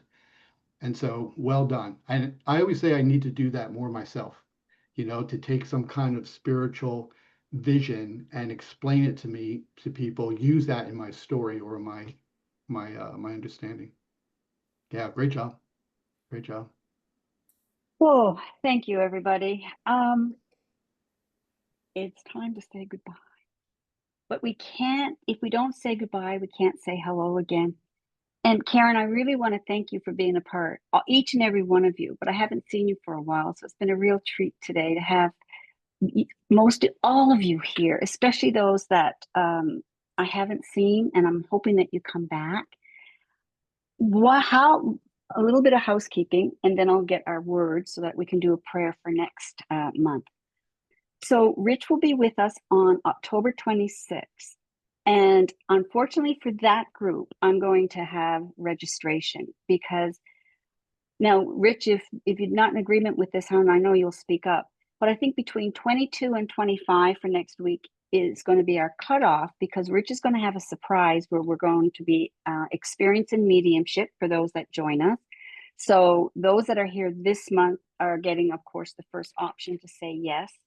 And then there's something else that he explained to me last week that I won't go into detail with because it's going to be a big surprise. So if I don't have your email address, please send it to me. And thank you, Myron, for sending me yours. If you would like to join our Breakfast with Soul community, I know most of you are on the Facebook, not the Messenger, but the Facebook group, because I post everything there. If you'd like to become a part of our powerful, empowering prayer group, where we have prayers every day for someone that we leave for a month, then let me know and I'll add you to Messenger. Now, sometimes it gets annoying because it's ding, ding, ding. So I suggest that you turn off the sound. But we really do help support one another every day, and not just ourselves, but collectively as a unit. And again, that's what I want to thank you all for being here today. We don't say, some people, they don't say a lot, but they say everything by showing up and saying, I am opening my heart to love. And I'm like myself, I've been doing this since 91, but I guarantee you, there's not one time that I'm not with you that I do not learn something. And I'm so grateful to each and every one. And Rich, to tell you we love you is an understatement, because collectively, when you speak and we hear eternal truth, a universal truth, as I say, you can't make that shade up. It is what it is. So we thank you for always saying yes when we reach out to you. So what I'd like to do, and I hope I don't put you on the spot, but one of the things is we claim our seat here. And I'd like to go one by one with one word of today. And Rich, I'll end with you, so that then I can do a prayer for next month. So Karen, what would be just one word for you today that you can give us? Inspired. Inspired. Thank you, love. And Pat, can't hear you, hon. Unmute. Thanks.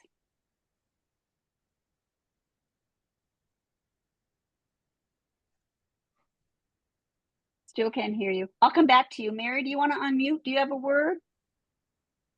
No, inspirational. Inspirational. Perfect. Pat, any luck unmuting? Okay, I'll go to Tammy. Alignment. Yeah. Oh, sorry, I have to write these down, so I'm just a little okay, Janet, I'll come back to you, Pat, love. Kindness. Kindness. Oh, I'm so happy to see you and your creativity joining us today. Myron, am I pronouncing that properly? Yes, that's correct. My Thank word you. is peace. Oh yeah. These are also great. And Pat, I see you're unmuted. This morning I did my angel cards, and the one that I pulled was Angel Indriel, which is the divine light and hope. So Ooh, beautiful and hope. Okay, we're gonna have some prayer, let me tell you, but so with Tammy, I've got yours, Janet, Myron, yours is peace. Now, Linda and Conrad, can you just unmute and give us one word each? And I'm so happy to see you. Linda and Conrad are from Grand Falls, New Brunswick. And most of you know, you've heard about them or read about them in my book, in one of my books. They were such a big foundation of us when we were young and raising our children. Can you unmute, Linda? Okay, you keep trying to unmute and we'll come back to you. And if not, you can put it in the chat. No worries. So happy to see you. So happy to see you. Let me see. Rondi. Divine connection. Good. Okay. And Sherry. Love. And Chris. I have 3 words, just for today. I love it. Thank you. Darpan. Confirmation. Good. Confirmation. Sylvie. I'll come back to you, Sylvie. Anne. Compassion. Compassion. Thank you. And Jackie. Oh, Jackie left. Did she leave? She'll probably text it to me. Who else? Sylvie. And okay, Linda and Conrad. Any luck? No worries. You're here. You claimed your seat, but if I'll get it in the next day or two. I know sometimes trying to mute and unmute can be difficult depending on what we're using, whether it's iPad, computer. Connie or Conrad, let us see your beautiful face. Say hi to Rich. I'm so happy you two are finally together. Rich, Conrad wrote a wonderful book. It eludes me right now, but oh boy, I was reading it the other day. It's really well done. You two have so much in common, so I do hope someday you'll meet in person. Who knows? Expect nothing and everything is a bonus, right? So Jackie has left. Rondi's count me on the 26th. Great. Okay, Rondi. And Rich, what would your name or what would your word be? I decided oneness. Oneness. Beautiful. And Sylvie, my love, thank you. Prayers needed for 9/11, so urgent. Calling prayers. Are you okay? Okay, so please keep Sylvie in your prayers today. I'll touch base with her after this and make sure she's okay. But you know, I am going to use Sylvie's word of urgency because there is an urgency, isn't there, right now at this time in our lives to be together? Because I know for myself, I think, well, my prayers aren't going to work, and who's little silly Lilly to make a difference in the world? If I just talk to one of you, and then it goes so on and so on and so on. You know, it's the intent I love pray attention, pray intention. And that intention makes all the difference in the world. So is there anybody's word I didn't get? Well, Jackie put Trinity in the chat as her word before Thanks. she left. Thank you for that. Thanks. Appreciate that, Tammy. And Tammy, you gave us yours. Yeah, alignment. Okay. Rich, I haven't done this before. Would you like to say a simple prayer before we leave? Is it okay if I leave it up to you? Would you want me to do it? I can do it if you want me to do it. But I think it's so wonderful. Okay. You know what I'm going to start doing is once a month, we're all going to take turns. It would be great to have his word, though. I do have his word, honey. It's oneness. Oh, nice. Yeah. So as we close down to go about our day, Spirit, we thank you for this unity in our community, that we help nourish our mind, our body, and spirit.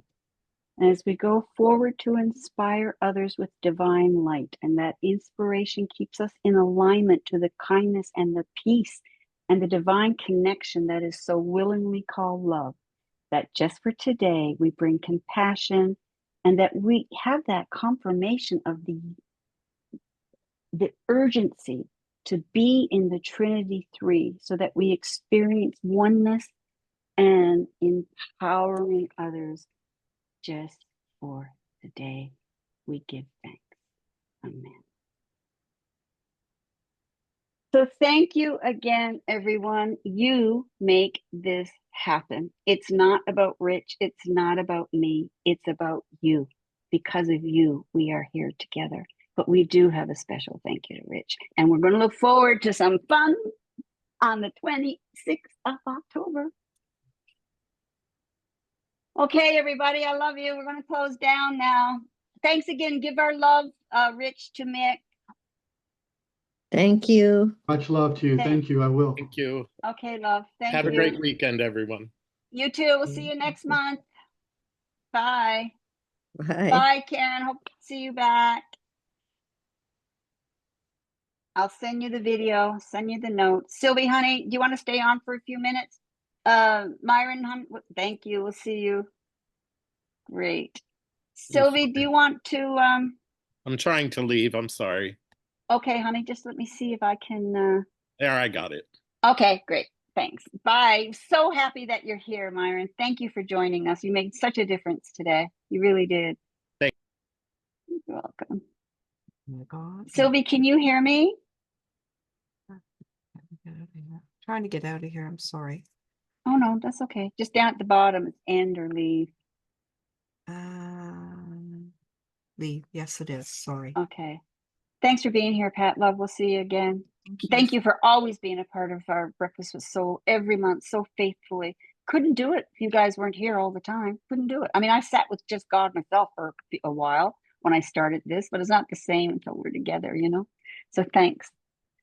Sylvie, hon, I'm just going to repeat. Can you unmute and are you okay? No, she's not there. So Linda and Conrad, I know that you're there. I'll ask that you also put her name in a bowl, and we'll pray for Sylvie today. Love each and every one of you. I'll send you the video. Bye. Hi, Lily. Yes, Sylvie. I couldn't unmute. So what are you okay? No, I'm not okay. What's going on? I don't know what's going on. I have blood coming out of my ear. Oh. So that's why I need to, I'm putting water for my cat and food, and I'm calling 911 because it's not normal. No, honey, it's not normal. Please call them. If I was closer to you, as you know, we're an hour and so many minutes away. Anyway, so I would be there to help you. But please call 911. And would you let us know in Breakfast with Soul group how you are in the middle of the if it's not afternoon? all of you, one of you, you know what I mean? So we'll see what happens. So just put it in our Breakfast with Soul messenger how you are, and I'll stay. Yeah, it's really weird, and I'm so hot. So something is happening with my blood pressure. I think I don't know what's going on. So I'm making sure that the cat have food until tomorrow. You know.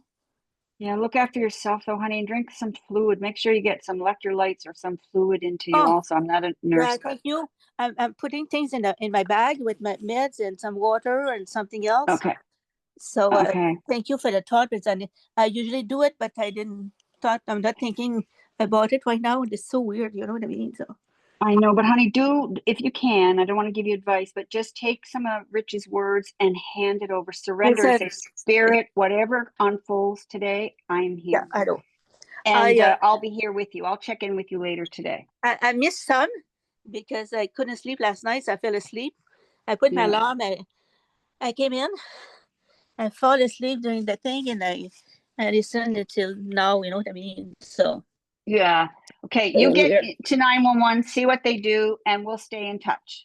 Oh, they have to fun because I cannot see like that, and I cannot drive, and I cannot do anything. So you know what I mean? So yeah. And I'm recording this, Sylvie, so I'll be able to send it to you. So I'm so I'm afraid, lady. To be truthful. Don't be afraid. That's your ego. Remember what Rich said. If you're in fear, that's your ego. It has nothing to do with your soul. Your soul's in charge. But I don't know what to do. Call 911, like you said. No, I'm doing it now. I'm just getting nothing. Yeah, you can't do anything. You can't control it. Just call 911 and let them look after you. I know I cannot control it. I'm just saying I don't like it. Yeah, of course you don't like it. Of course you don't. But try not to be in fear of it. Just hand it over. Oh, so I'm going to go down. What's that? I'm going to go down and put some in a big bowl, some dry food for the cat. Yeah. And hope for the best. You know what I mean? So. Yeah, that's all you can do is hand it over, my love. I know it's not easy. I went through something like that. I had to go to emergency myself this week. So, but I just let it go, let God look after it. It's so weird, Lily. I know, but honey, I got company, and I really have to get going because I've been away now for 2 hours. So I'll touch base with you later today. No, I'm just saying I'm so hot. I don't know what's happening. So I'm calling now. I'm going downstairs, and I'm calling now. So. Okay, good. Thanks, love.